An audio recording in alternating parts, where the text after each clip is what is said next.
Round one. Fight. Heroes never die. I'm Commander Shepard, and this is my favorite store on the Citadel. I used to be an adventurer like you. Then I took an arrow in the knee. Power, sex, power. They both come down to one thing.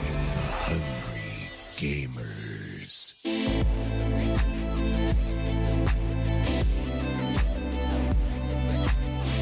Hello, and welcome, boys and girls, to the 125th episode of the Hungry Gamers podcast. We are powered by 8bit.net and Audio Technica. I'm your not so humble host, Brendan White. You can find me everywhere at Brendan8bit. And joining me today, my other two-thirds of this sexy, greasy, deep-fried three-piece feed, Miss Ali Hart, who can be found at Miss Ali Hart, and Saleem Abraham, who can be found at Saleem TD. Legs, breasts, welcome back. How you doing? I can't wait till we get over this. I'm doing good. I'm a little bit tired, feeling a bit rusty. But yeah, doing good. How about you? I'm well. What about you, Dream? I'm good. I'm the same. I'm tired and a little bit rusty. It's a nice sort of, it's almost like a wintry day here in Sydney this morning. So hard to get out of bed. But yeah, here we are. Very much so. Felt the same this morning. My alarm went off at 7:30 and I was like 5 more minutes, Mum, please. Yeah. But I thought, better get up, see what my peeps are doing. Maybe we're feeling that similar Rockstar crunch. That's what's going on with PAX coming up. We've got the 8-bit crunch going on. A little bit of that. I'm sure my rustiness comes from trying red wine for the first time and actually enjoying it. So. Oh, no. Really? Yeah, I've been... First time? I've had sips before of like random red wines and just, kind of... bleh. But I went to this like meal thing where you got a complimentary one. It was like really, really fancy restaurant. And they're like, oh, would you like a red or white? And I'm like, thought about it. And I'm like, well, this is coming whether I like it or not. So I'm just like, all right, I'll have a red. And he's like, oh, Shiraz. And I'm like, sure. And then it came out. And it was actually, it was really, really good. So cool. I can be that tiny bit more classy at formal occasions instead of asking for a beer. The next step is mastering the swirl. Holding the glass and mastering the swirl. If you can get that down, you're doing well. You're doing well with the big wigs. Okay. I got to say, Dream, you look like you are quite the wine aficionado today, though. As Ali hit on, you look like you've just returned from a cruise down the French Riviera. Mm-hmm. You're missing your beret and maybe a freshly cooked baguette, but you're looking very festive today. So I cop shit every time I wear this shirt. I kid you not. I'm wearing a long sleeve skivvy that's black and white stripes, right? The first time I saw this, my friend told me I looked like a gay sailor, which not a problem if you are, but that's what he said I looked like, which is obviously not the case. The second time I wore this, I was actually with mutual friends of ours, Brendan. I was with Tomo, who told me I looked like I was serving ice cream at Messina. So here's my thought process this morning. I get up, out of bed. I need to put some clothes on. I look around. There's only one thing that's clean because I've got to do my washing. It's the shirt I never wear. I put it on and I join this chat and Ali takes a dig at me within 5 seconds. I didn't take a dig. I said, how was France? That's a dig. That's a dig. I'm suggesting that you're a well-travelled romantic. Anyway, I'm burning this after today. That's 3 from 3. This is the third time I'm wearing this shirt. I'll say one thing. It's got a lot of utility though, because you could be, as you said, a sailor, a Frenchman, sexy Beetlejuice, or you could also be like one of those old-timey criminals and just have like a ball and chain attached to your ankle. Sure. You're set for Halloween. You're good. I haven't had a coffee yet this morning. I can't handle this level of scrutiny. Let's move on. Let's. I gotta be honest, it's been a busy week. We've been, just as mentioned before, we're gearing up for PAX, so it's funny. You think that with gearing up for PAX, it'd be like, yeah, you just ease into it, but it's been so consuming that I have barely played a thing this week, and I feel bad because what is not gonna like the one thing that I played? Freaking spoilers. Destiny, but there's a reason. There's the Halloween season over there, and it's actually really good looking. Yeah. The tower looks beautiful. candles and little engram lanterns floating from a tree. It's actually quite pretty. But doing the quest to kind of initiate that and get access to the bounty so that you can get more masks has been really tedious, and I didn't appreciate it. Every time I think that I've finished a quest, it's like, now to the next part, now to the next part. I'm like, are you fucking serious? I just want a chicken mask, okay? Oh, so that is legit. I wasn't sure if that was fake photoshopped in from someone on the internet. So that's actually real. You can wear a chicken mask helm. Yeah, that's 100% real. And there's all these other ones too that look great. And I just want to have access to that. But it's like, no, I have to keep completing this quest. It's a bit of a cop-out. It is a bit of a cop-out. I saw one thing that makes me need to get into this D2 grind again is they've brought out the next iteration of Origin Story, which is like my favorite assault rifle in the game. And you do this quest line and you actually get a guaranteed roll of gear level 600 on this gun, no matter what level you are. Oh, I think I've been hearing So I about need to get in on this because an evolution of my favorite gun at a 600 gear score, that'll bump me quite substantially. So I need to make that happen. Yeah, no, and even so, like I said, I only played this for a short while, so I've barely scratched the surface on this even with this gun quest as well. So that's really. Oh, and then I lie. I played some more Stardew. I'm now addicted. I actually have played it a lot on PC now, and I'm also playing it a lot on my Switch. I'm on the move a lot lately. So it's like I've got one farm on PC. Now. Huh? Sorry, you're only addicted at this point now? I mean, this is the first point where I've actually been actively playing it on 2 consoles. Yeah. Wow. And that's 2 different saves, right? That's obviously that's 2. That's not carrying. I've got. Man. You know, I'm doing my at the moment I'm doing a duo, like looking after the one farm with another person, and that's been going really well. Everyone has their allocated jobs. But then I've also got my save already on my Switch, which is just me and my husband, my in-game husband. And, you know, NATO, you said that he was useless. He's now learned how to garden, like how to water my plants. He gives me coffee and he waters my plants now. I'm pretty certain he's a pretty good husband. He even said some There's hope for the male race in Stardew Valley yet. Yeah, exactly right. Love is not blind. He's creative and he knows how to friggin' water plants. I have scored the jackpot, I think. Well, that is a... You know, not as easy as that sounds, because I know you can sort of do more damage to plants if you overwater them. So as long as he's sort of cracked the science of perfecting the amount of water to optimize the growth of said plant, he's doing well. Yeah, but appreciate it too, because someone's got to look after my hops. Making beer? Yeah, I am making beer. Yeah. I've got like all these kegs lined up and I've got all these plants. I'm going to be a beer baron. It's going to be great. Keg party at the Heart Farm. Damn right. It's actually called Oh That Shit Farm because every time someone refers to it, it's like they actually refer to it as, oh, that shit farm. Not as in, oh, Ali's farm. It's like, oh, that shit farm. It was like me being creative and stupid at the same time. You can't trust me with innocent games. Anyway, what about you guys? I'm going to sort of mention the games in a second, but I want to just give a quick shout out. And I know I should have heeded your warning, Dream. I went and watched Venom at the cinemas last weekend. And my goodness, I should not have went and watched Venom at the cinemas last weekend. It was heartbreaking. Like Venom's one of my favorite characters from all of comic book superhero universe. He's been one of my main squeezes since I can remember. And that movie was tough. Your opinion's the one I've been watch. waiting for, Brendan, because I knew like everyone's been saying what they've been saying, and you've had the few people that are like, oh, it's a good action film, like it's fine. And I'm like, yeah, but okay, I don't know if I should take these opinions. I've been waiting for Brendan's, and now hearing that, I am.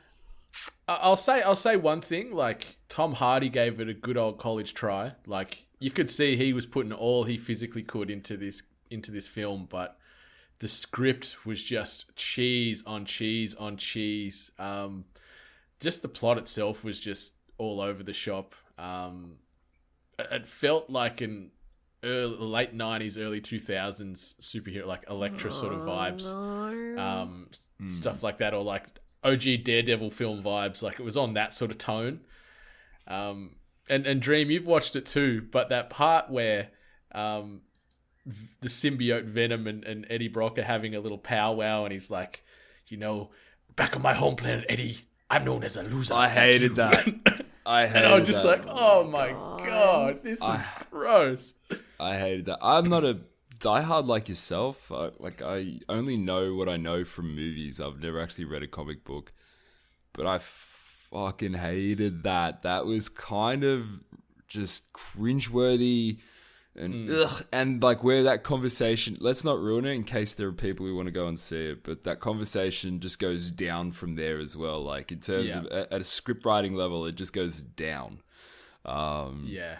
That's so disappointing. It's awful. And it's not even a good, like the action parts suck. The set pieces suck. There's like no blood for a movie about a symbiote monster that eats people. Where's the blood? There's not a single drop in the whole film. It's amazing. And he eats people. It's because it's PG, right? It got an M rating. Yeah. But it needed like at least here like an MA. So as you said, Dream, like show us some viscera. Like there's a few like beheadings and things. Not an ounce of bloody claret is spilt anywhere. And my goodness, it's tough. Like, yeah, I don't know if they've sort of doctored this film too heavily and cut out some of the actual maybe decent stuff because it was too gory. Because reading some of the writing and the direction, apparently that's the way they wanted to go. But maybe Sony just went, you know what, to hell with you and your creative freedom. Yeah, we're gonna sort of keep this on the tracks. And but it's probably gonna make a sequel. It's doing really well at the box office, and the best part about that whole movie was actually the end credits scene. I don't want to spoil it. Yeah, but that was that part. I was like in the chair. But is it because like nothing came out? Is that why it's done well? Like there's actually nothing out at the moment, so that's the only thing to see. I don't know. It's a Tom Hardy Venom film. Like on paper, that sounds pretty good. But it was already getting like bad write-ups. But I guess everyone wanted to see the train crash for themselves. I don't know. So, but it's bad though, because then all Sony's going to learn from it is they're like, doesn't matter if it's bad or people rate it badly, we still get paid. I don't think there's anything wrong watching that film. Yeah, it's tough. Like, just try and sneak into the film when it's ending and just watch the end credit scene and feel like there's a faint glimmer of hope. But outside of that, like, I like the Venom character model. Like, I think that was well done. Like, it's pretty good. The CGI got a bit cheap here or there, but overall it was pretty imposing and everything else. But it fell pretty flat, like a 3 out of 10, 4 out of 10 best from me. Crap. That's more so probably just because I got a bit of a love interest with that character. So, but on the gaming front, been playing a bucket load more of old Ninja Girls on the iOS. I'm currently level 54 in that game, working my way through the worlds and conquering little squads of bastards all over the place, fighting other battle girls and weaving through my sort of high school storyline of Brendan 8-Bit Summer doing what he can to Brendan 8-Bit Summer.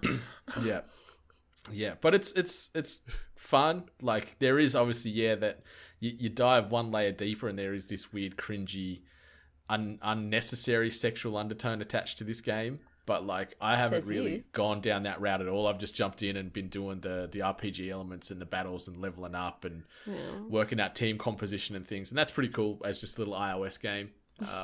Been playing some more Black Ops 4 on both the Xbox One as well as PC. Yeah. I'm a lot better on the Xbox One as opposed to the PC.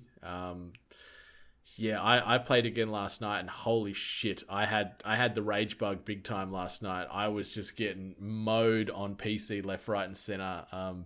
If the neighbors are not faint of hearing, they probably would have heard me say some pretty heinous things. Rach was beside me cracking up laughing. We did well in a few matches, but there was just a few like in the blackout mode, the Battle Royale style, I was just getting smoked. Yeah. Then we pivoted to the multiplayer aspect and team deathmatch and stuff, and I was doing good in there, but that BR mode, it can suck a fucking dick. My goodness, it was so painful last night. But I still think it's gonna continue to put those death nails into PUBG. Yeah. It's just really, really well done. Yeah.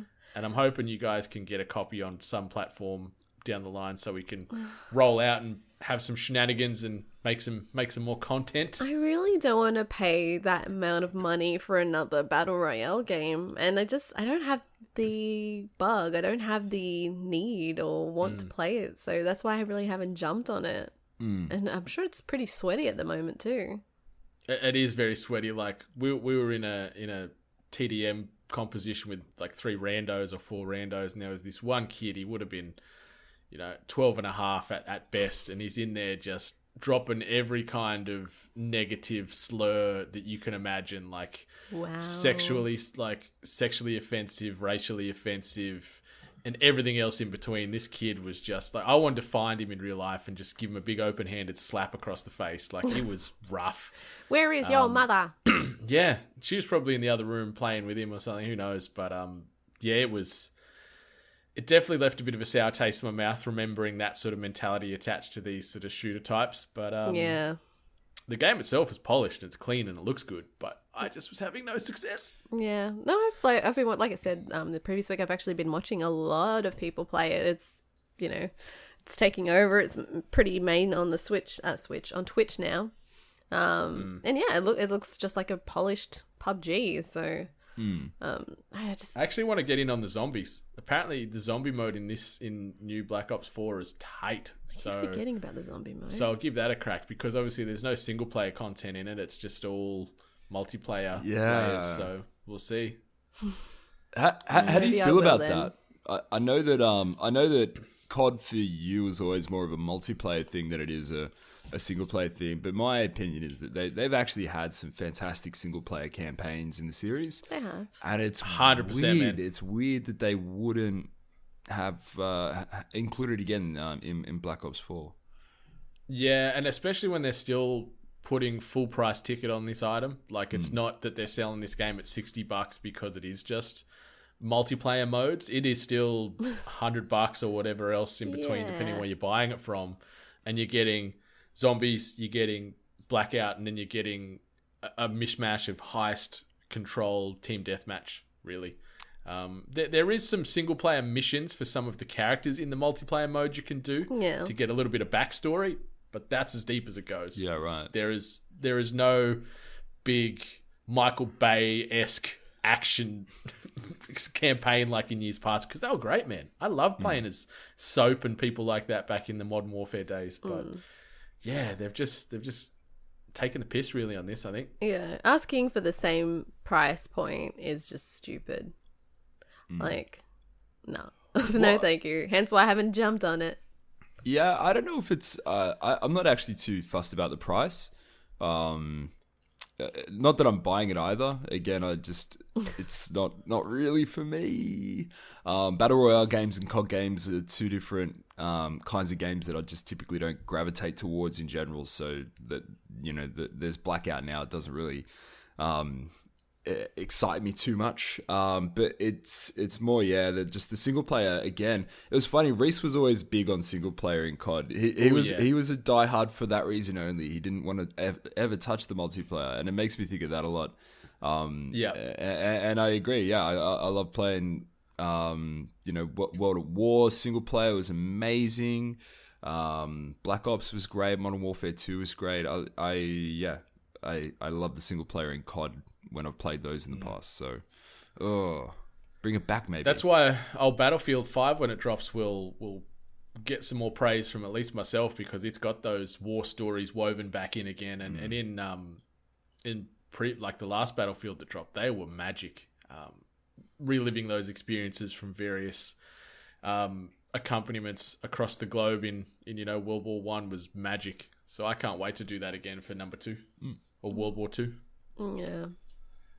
You can currently even play as the Nazis, so that's going to be interesting. Dream, what have you been playing? So I'm pretty consistent with you two. It's been a bit of a crazy week for me, so I haven't been able to play too much. I have found myself playing a little bit more MTG Arena, which again, I can't speak highly enough of it. It's crazy. Like, you get so many cards and so many good cards. You have access to so many different ways of playing the game through the types of decks you can build. It's just really good. I'm having a lot of fun with it. Get on it if you haven't already done so. This week, though, I pulled out Pokemon Go because obviously we're getting very close to the release of Let's Go Eevee and Let's Go Pikachu, and watching some of those gameplay videos got me quite excited. So I was like, all right, I'll play Pokemon Go. The Generation 4 Pokemon dropped this week, so they're now available to catch. That's the generation that features, I think it's Piplup, Turtwig, and Chimchar as the 3 starters. Yep. And they're everywhere, by the way. I've got like at least 20 of each, just casually strolling around and just flicking Pokeballs around. So they'll slowly release more of the Gen 4 guys as time goes on, but at the moment, you can basically find a Piplup, a Chimchar, or a Turtwig just about anywhere you go. It's just, again, like I've actually really turned a corner on Pokemon Go this year. I think it's such a fantastic game. I play it when I go for runs. It's dangerous. I wouldn't recommend doing that. I nearly broke my leg going down some stairs the other day, but I do, and it's great, and it's a lot of fun. But you landed that Chimchar. But I got that Chimchar. I got a nice throw and a curveball throw on a Chimchar. It was great. So I've just been playing that, and then I've actually got 2 games lined up this week. I was actually trying to get to them last week, but that is Maple Story 2 is one. I've been going in like a race, like a chicken race with a publisher. A publisher? No, the word will come to me later. Anyway, PR company. Thank you. Yeah, a PR person who will remain nameless, but a PR person hit me up to say, "Hey, you should totally try out this game." And I was like, "Oh, okay, Maple Story 2, yeah, maybe." And then they hit me up afterwards, and they're like, "Hey, did you play it?" Which never happens. I've never had a PR person follow up their own email and be like, hey, guy. Oi. So, but did they give you a code to play it then? Well, it's free. It's a free to play. So, okay. Out of respect for that person, I've decided to take it on, and I'll be playing Maple Story 2 this week. It is, of course, developed by N Square and Crew Interactive. If you don't know what Maple Story is, where were you in the noughties? Is my I don't know what Maple Story is. Truth be told, I didn't know what Maple Story was either. I saw Maple Story 2 get announced and it was coming soon, and I had a look at it for 2 seconds, but yeah, I missed the boat. Where were completely. you guys? No, so it's this really cutesy 2D anime MMO where it's like really simple. Like Maple Story 1, I played it. It's really simple. You're just kind of leveling up your character. You're fighting slimes and mushrooms and all these crazy cute little anime style enemies. It's like a Dragon Quest. Yeah, like a Dragon Quest. Anyway, so I'm interested to see what Maple Story 2 has in store for me. I'm gonna play some Maple Stew. Then the little character models are cute as heck. Yeah. Little like chibi vibes. Oh yeah, Chibi as. I might actually be the first person to say Chibi as. It's a beautiful little. You just coined that phrase. Yeah. Chibi as, bro. Chibi as. The other game I've got, which I'm slightly more excited to play, no offense, Crew Interactive or N Square, is Assassin's Creed Odyssey. So What's that? I can't wait for you to tell me about your experience on that game. Yeah, my housemate actually picked it up earlier this week, and I've been watching him play it, and it is pretty cool. It looks cool as shit. It looks beautiful. He actually got it. We've just got an old pleb Xbox One, but even on that, it looks great. So yeah, I'm actually really excited to give that a crack and talk more about that next week. Since he's got it, I've looked into it a little bit more. It's getting nothing but praise out there at the moment. A lot of people are talking about it, loving it. So that gives me good vibes. I cannot wait to get in on the ACO goodness. You'll have a good time. You will have a good time. Cool. So that's what we've been playing, hey? Even though we haven't been playing much, we've managed to pad that segment pretty well. Kudos to us. Chibi as, bro. Chibi as. All right, so a quick bit of housekeeping. as Ali sort of opened up in the start of the episode, check out our YouTube channel where we have the debut episode of the Hungry Ballers, which pits Team Beard Goggles against Team Tits and Tekken. So that's myself and Jono versus The Dream and Miss Ali Hart. Guess which one's in a Jono battle of for the him? all-time teams in NBA 2K19. It's about a 5 to 6 minute banger cut together by our boy Sam Kingma. It was a hell of a trip getting in and shooting some hoops with you three, and it'll be the first of, I think, several segments in the NBA 2K19 universe. So shout out to Pez and 2K for being kind enough to hook us up with some copies of that game. And youtube.com/weare8bit to check that puppy out. If you're needing a pre-PAX fix, and for some reason you didn't listen to the episode before this, head on over and check out episode 124, where we had Luke Lancaster, who is the head of content creation at PAX and Comic-Con here in Australia. It's a great episode, goes through 90-ish minutes, talking a ton of PAX, closed curtain stuff, as well as things to get hyped about leading up to the event next week. And lastly, with PAX, come check us out at the Audio Technica booth, which is opposite Nintendo and Devolver. At booth 2210, we'll be recording content there on every day. We'll be floating around, maybe doing a bit of work there, playing some games. There is a podcast recording outlet, and there's about 20 podcasts that will be recording content there from Friday through Sunday.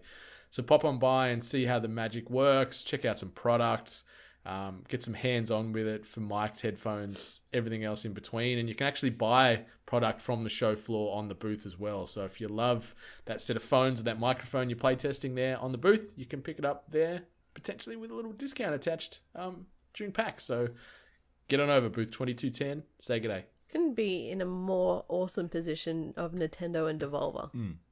It is prime real estate. So happy. So let's move on to some news. This week's news headlines. The first news headline, Days Gone delayed to April 2019. And this comes via way of Andrew Goldfarb at IGN. And the news article reads, Days Gone has been delayed until April 26, 2019. In a post on the PlayStation blog, SIEA Marketing Vice President Asad Quizilabash wrote that Sony, in quotes, decided to move the release of Days Gone from the crowded February timeframe into April. While the studio is eager to see Days Gone in the hands of fans, Ben's studio will take the opportunity to further polish Days Gone, he added. So, Days Gone, yet another survival, zombie-laden jaunt on the PlayStation. It was right amongst the crunch there in Feb with Anthem, with Metro Exodus, with freaking a mental blank now. But there's about Crackdown 3. Crackdown and a couple of other games all in amongst that sort of fortnight cycle. So it's interesting that they sort of read the tea leaves and went, we'll push it back. There's no, the game's not going to be done in time. They just did this from a marketing decision, and that makes sense. Well, I don't think I think that's one of those games I didn't care about. Yeah. I like. Which I'm sorry, but No, I agree. I thought what we saw at E3 just looked pretty meh. This game was the one where the guy's escaping the barn and there's 1,000 zombies chasing after him, and they're all running on a predetermined path. It looked kind of dumb, in my opinion. And also, I think when I first saw this game, I was zombie fatigued years ago, 3 years ago. And then this comes out amidst two other zombie games, I think. And it's fuck, really? We're still doing this? Is this where we are? So. Yeah, it looked cool, but it didn't really hook its zombie claws into me. And maybe that could be more of a reflection on this game. It is a little bit of a dividing title. There's a few people I've seen on Twitter that I've been talking to that were keen as beans and wanted to play it at PAX, and then it wasn't at PAX. But I'm just who cares? Telltale Walking Dead's still getting a lot of coverage and press for various reasons. Last of Us 2 is definitely the tentpole of the zombie universe. But then you've got this. They're still working on a freaking DayZ game that's coming out. No doubt we'll probably see another Dead Rising, maybe another Left 4 Dead.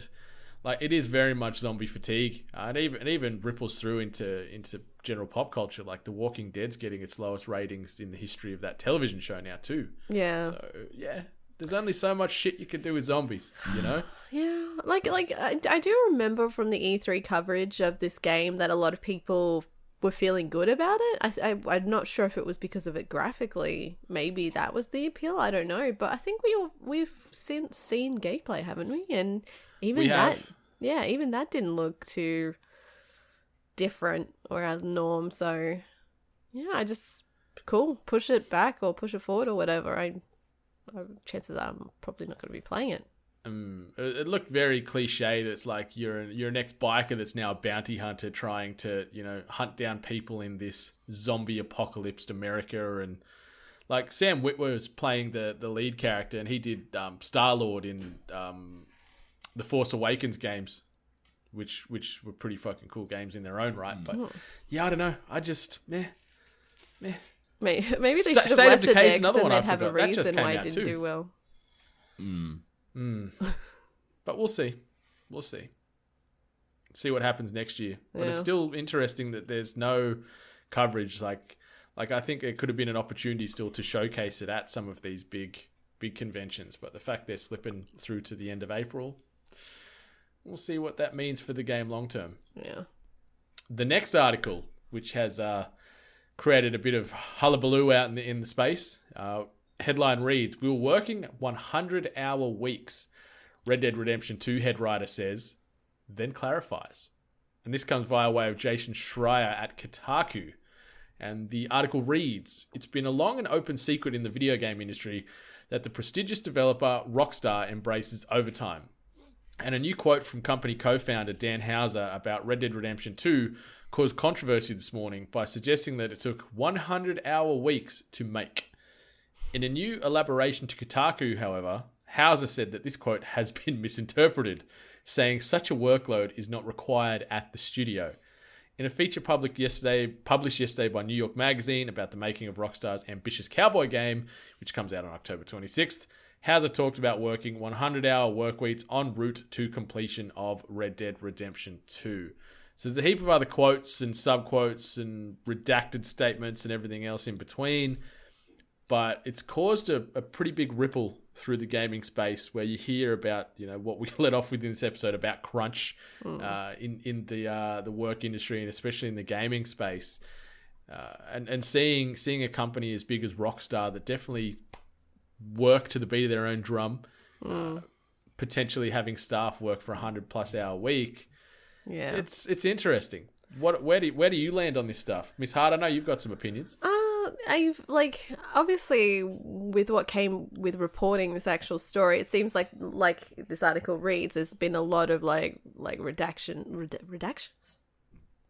Pretty much people taken back as reiterating what they were meaning, and then other people they even initiated like oh, our employees are free to talk, go get some statements from our employees and everything. And I don't know, like the crunch. The big thing from the industry is that everyone's saying that we should not expect crunch to be the norm, and that, employees shouldn't be expected to, do more hours than they should to, complete a game, and it definitely shouldn't be applauded. But my only other opinion has just been, I think in every industry that I've ever worked in, it's an expectation. It's an underlying hidden expectation that you do more than what's required of you. I'm not saying it's okay. I'm just saying that, highlighting it in the games industry, seems very specific, especially when every other person out there is probably doing more hours than they should just to, maintain their job and do the job that's expected of them. So, I felt like this article was a bit kind of, so many people have different opinions about it anyway. So, my personal opinion is no one should be working 100-hour weeks, unless their heart's in it and they're getting overtime and compensated for it, then go for gold. But a lot of people in every industry that they work in know that there's some underlining hidden message of you should do more hours than you should. It's kind of just an expectation of your workload. So I don't know, it's this one kind of hit me a bit weirdly. How about you, Dream? Because I know that you probably deal with it to a degree in your line of work sometimes, where you're working extra hours or less pending and things like that. What do you feel about this, or the games industry in general with this? About this article specifically, like a very big part of me wonders if Hauser like just threw it out there, he was just like, oh, we're working like, I don't know, 100-hour weeks, you know, and it's not even 100 hours. It's not meant to be taken literally. It's just meant to indicate that they've been working very hard. And that's part of the clarification, is to say that I wasn't trying to say that we're all working crazy overtime. I'm trying to say that there's so much effort involved with actually crafting the story. And we take care with it. Yeah, I'll give you the full quote. So this was the initial quote that then obviously they've gone back and released a statement and adjusted from. And the polishing and rewrites and re-edits Rockstar does are immense. We were working 100-hour weeks several times in 2018. The finished game includes 300,000 animations, 500,000 lines of dialogue, and many more lines of code. It goes on to talk about trailers and commercials and things, but yeah, they're talking about their editors and whatnot under that crunch. But yeah, it's dicey. So let's assume, let's say it was actually 100-hour work weeks. I agree with what Ali says. I think that it's not even necessarily that there's an expectation placed upon you to do it. It's that, like, I guess if we want to have an opinion on this as consumers, then we need to actually compare what we're talking about with, you know, what the end product's going to be and the quality of that product as well. So if you have a problem with people working 100-hour work weeks, well, it's not feasible for them to go out and then hire more people to cover the work that's needed on those weeks where there's a bit of stretch. It's just not the case. So then you're looking at delays, or you're looking at quality of the game not being where it should be. And, you know, if the game sucks, then you're going to hear it from these exact same people saying, hey, this game sucks. And if the game's delayed, should be working 120 hours a week. If the game's delayed, you're going to be hearing from people like us, like just a moment ago, talking about Days Gone, debating whether or not we care or whether or not this is a big thing. You know what I mean? So it's all well and good to care about the mental well-being of people who are working hard. We all do it though, like Ali said. Every company puts the onus on people to do overtime from time to time. Not every industry, but you know, it's not uncommon at all. So long as no one's uberly depressed, so long as there's no I guess gross stories that are coming out of Rockstar specifically, then I don't give a shit if they're working 100-hour work weeks to get Red Dead 2 out. Get Red Dead, just get it out, get it good. Can't wait to play this game next week.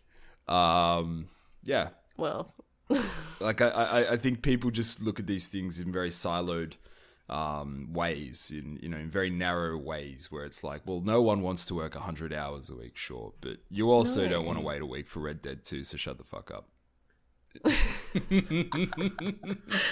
and you see that the latest bloody hysteria attached to Red Dead 2 is now people are blowing up that apparently the game's going to be across 2 discs. So now they're getting cranky about the install time and the download time and everything like that. Yeah, and then someone said that aren't happy. The download apparently for PlayStation's bigger than Xbox or something. Was that the other thing that I heard as well? Nearly 90 gig on the Xbox, and I think on the PlayStation it's like 100 and something odd, which is interesting. It's interesting, but the 2-disc thing is stupid because isn't one disc the downloadable, the actual components and the stuff that you'll install the game on, and then the other one is just to play the game. It's not like the old days when you used to play Mafia on Xbox and you had to change discs every chapter or whatever it was. You had 6 discs or whatever. How many discs were in Final Fantasy 7 again? 3. I remember that with my PlayStation. It had 3. Final Fantasy 8 had 4. Damn. I think Final Fantasy 9 had 3. I think. I never owned 9 on PlayStation, so I don't know. But the other 2, 3 and 4 respectively. I just love these, when people kind of get, I used to get a bit antsy when I found out a game was, massive because I had shit internet and all that sort of stuff. So the whole idea of, having to hold 2 days to actually download the game or install the game or whatever always made me a bit anxious. But In the same sense, like all the people that are complaining are probably in spaces where they have pretty decent internet, but they're like, I want vast game, like I want vast fields, I want great graphics, I want this, I want online multiplayer, I want this and that. Oh, what do you mean the game's big? Yeah. Like, Yeah. I want my cake and eat it too. People are just never happy in this day and age. If there's something that they can use as a grievance, they'll die on that hill. It feels like, and it's ridiculous. I really do. Yeah. But I'm hyped. It'll be like it's out in less than 7 days, and sadly for all us PAX goers, especially the ones that aren't Melbourne based or aren't bringing their PlayStation or Xbox to PAX, which one of us we'll was have to wait. I've thought about it. I've really thought about it. But I'm so excited for this game. Like, this game is just gonna immerse us for so long, I feel, and especially if the Red Dead Online component is even 80% of what they've done with GTA Online, I think it's going to be something magical. Yeah, definitely. I don't know. With all any kind of negative that they're trying to chime in with, I don't think it's going to deter me one bit. All right, so the last bit of news, in a much more positive light. Headline reads, the best games Valve has ever made are now backwards compatible on Xbox One X. This is by Austin Wood over at Games Radar. The Xbox One X backwards compatibility program received an important update today. With just a few games, the update is relatively small compared to the full Xbox One backwards compatibility list, but we're looking at a quality over quantity situation. Today's update added the very best of Valve's stable of games to the Xbox One X's library of enhanced Xbox 360 games, which boasts a higher resolution and display 9 times as many pixels, according to Microsoft. The headliner is the Orange Box, a collection featuring Half-Life 2, plus episodes 1 and 2, Team Fortress 2, and Portal. Quite frankly, you'd be hard-pressed to find a better collection of games. So, I ask you two, have you played much of the Orange Box, or have you played much Half-Life, Portal, TF2? What's your stance on this? I've actually, I have never played a Half-Life game, which, yeah, I know a lot of people hate me for that. Haven't played Half-Life, haven't played Halo. I'm fake gamer, hashtag fake gamer. However, I played Team Fortress 2, and that's tons of fun. That was a good indicator of, like that Overwatch was actually going to be really good, you know? Like, if the amount of enjoyment of Team Fortress. Yeah, that was a fun game. I actually enjoyed that. There's a lot of interesting stuff on the internet where people have used the character designs and stuff, so don't fall down that rabbit hole.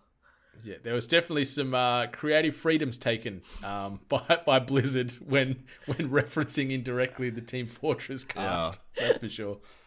Yeah, exactly. But in regards to this particular collection, I think this is great. Yeah, people like they're special games. They are. Yeah, I've played Half-Life 1. I haven't really played 2, Portal, or Team Fortress. But I remember calling in sick to school to play Half-Life one day, and it was a lot of fun. It was very scary. There's a lot of face huggers and zombies and all that stuff. I actually really enjoyed it. I thought it was one of the coolest games I've played at that point in my life. Still, I think it's a great game. And yeah, this is great. This is only ever going to be good to have more backwards compatible game or backwards compatibility on the Xbox to play old games that you just can't really find unless you're on Steam. Which isn't hard to do, I guess. 100%. Yeah. 100%. Like, the Half-Life franchise is known almost unanimously across the gaming world as one of the best franchises ever made, and everyone's still sweating for that Half-Life 3 announcement. The amount of Reddit sort of investigations and pondering and guesswork that all these clues are leading to announcement of Half-Life 3 imminently is fantastic in its own right. But yeah, Gordon Freeman, the old voiceless scientist, protagonist from that franchise, was fantastic. Portal obviously was a game. The first one was set in that Half-Life universe, and then created its own little offshoot. And then Portal 2 came out to a lot of praise. I didn't really play TF.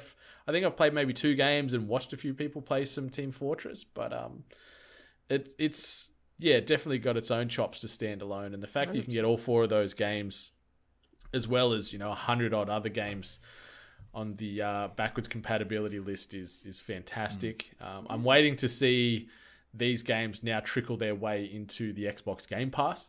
I think that would be great too, because there is a lot of quality content dropping on there all the time. Like I downloaded the new Forza Horizon game on there the other day, obviously for free because I've got Games Pass. So it's like fucking keep crushing it, Microsoft. Love what you're doing. I think I'm still paying for that and not using it. They suckered me in with that trial, and I'm a fool and I haven't cancelled. But then I also haven't taken advantage of it either.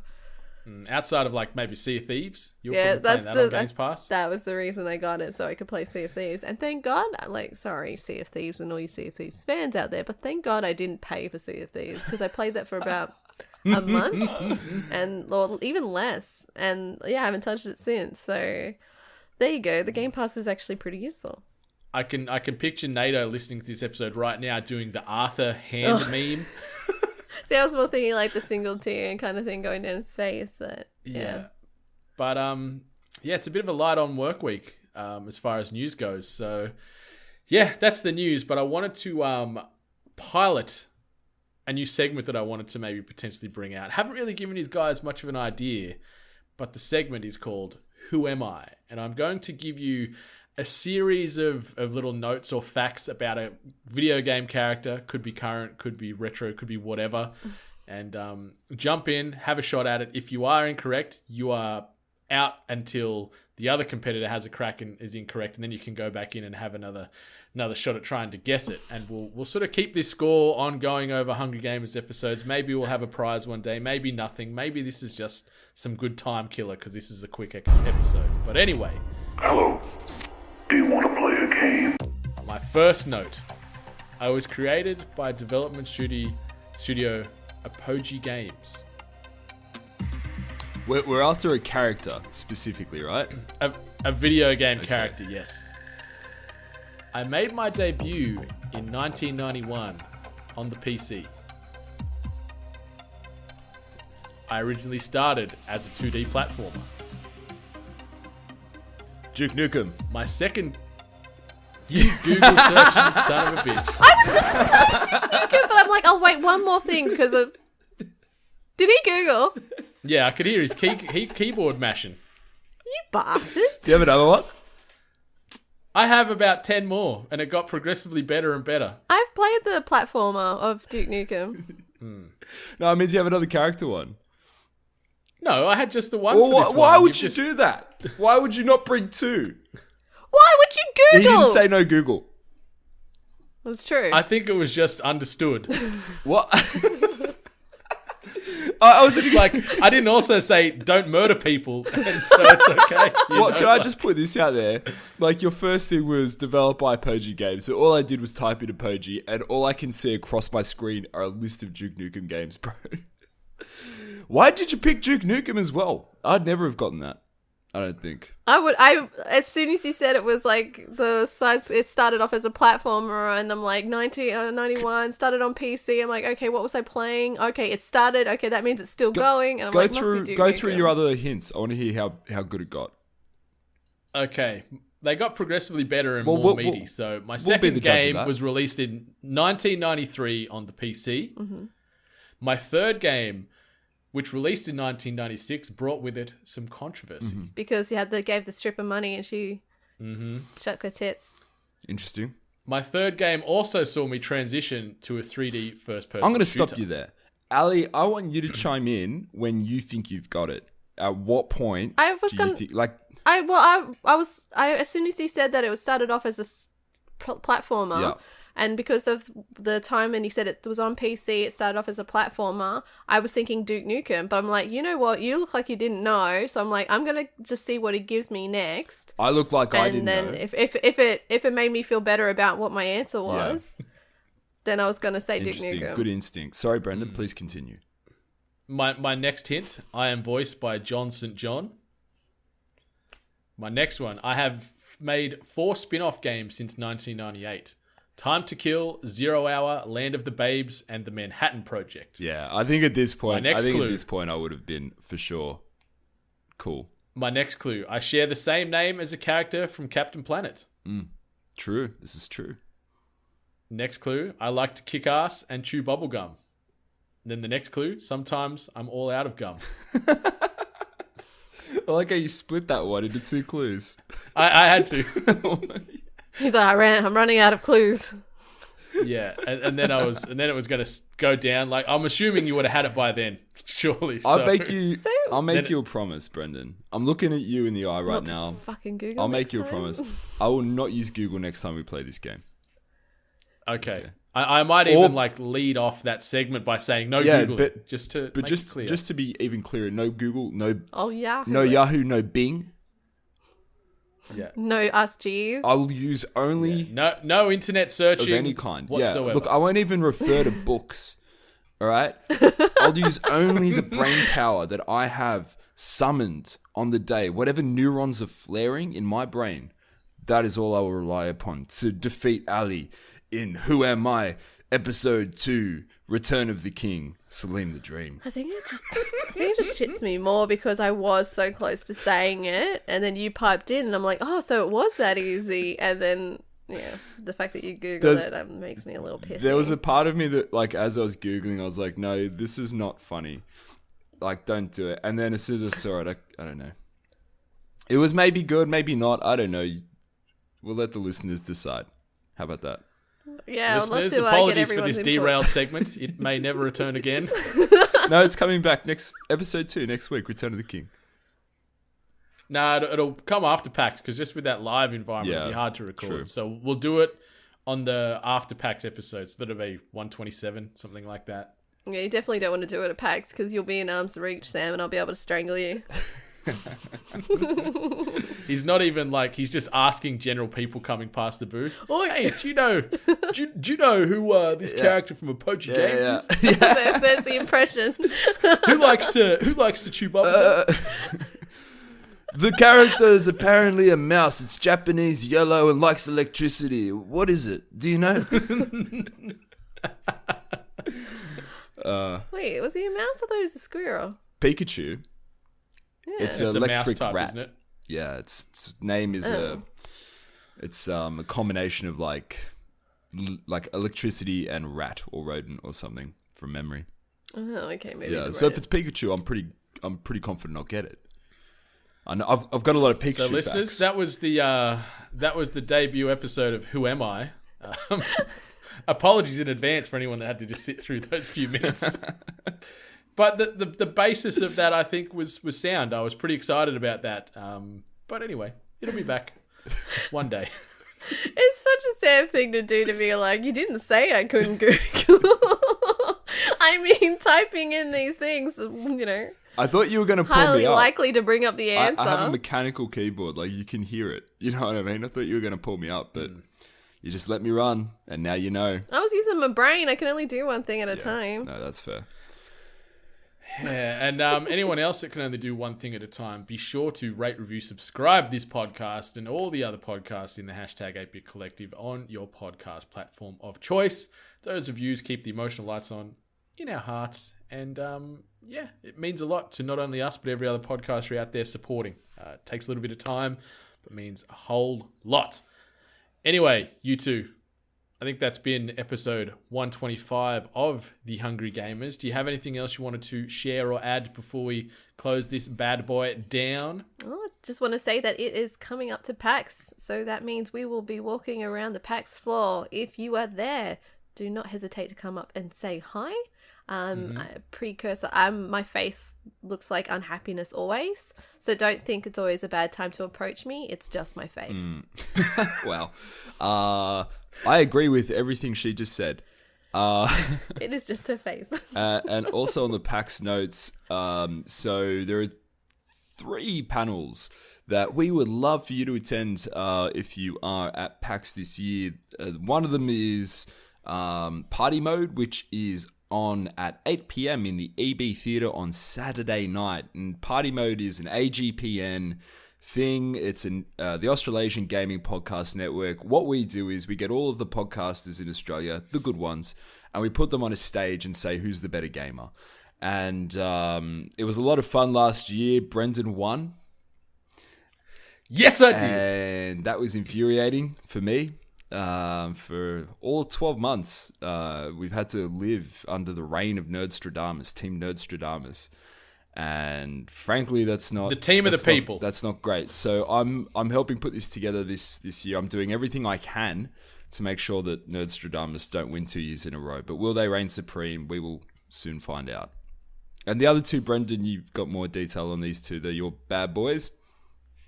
Yeah, so the other two panels, first one is at 3:30 to 4:30 p.m. in the Galah Theatre, and that is before you go live.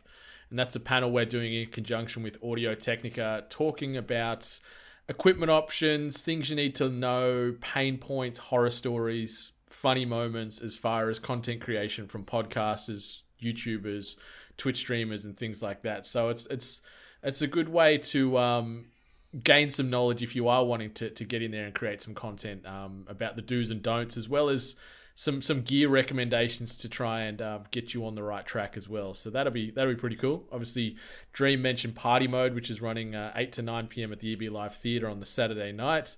I've seen the other teams we're going up against, and mate, they can't even carry out jock straps. So Nerdstradamus are going to be 2-time Party Mode champions come Saturday night at 8:59 p.m. And the third one is the Mario Tennis Aces tournament. You wish it was kart. Which is I wish I really do. Which is getting run by Matt Tilby's One Perfect Game, and that is going to be in the GameSpot Theatre on Sunday at 4:30 to 5:30. I'll be participating with some other content creators. Our boy Jono Peck, at Jono himself, is also a participant. So yes, we are friends outside of this tournament, but in that tournament, I'm going to be backhand slicing his way to tears in a public forum. So check out those three panels. I'm extremely excited for all of those and to see, the various members of 8-Bit seeking glory and obtaining glory, especially in party mode, because you other three teams ain't got shit. Isn't that smack talk? But PAX, it's coming up. It's crazy. It's going to be big. We've got nearly 20 members of the 8-Bit Nation roaming around. You'll probably see a few of us will be actually in sort of some black t-shirts with some 8-Bit ex Audio Technica branding on them. They look fresh as heck. We may even have a few of those to potentially give away to a lucky few. So come over, talk to that very ever-smiling Miss Ellie Hart. She may be able to give you a shirt, or she may tell you to fuck off, but we'll see. It's a gamble. Could be a fun one. But yeah, that's been episode 125. Until next week, we'll be recording live on the show floor at PAX over those 3 days. Much love. Stay hungry. You've been listening to The Hungry Gamers, one of many gaming and geek culture related podcasts from the 8-Bit Collective over on 8bit.net. Check out more episodes on your podcast service of choice. And while you're there, please be sure to rate and subscribe. Until next time, boys and girls, stay hungry.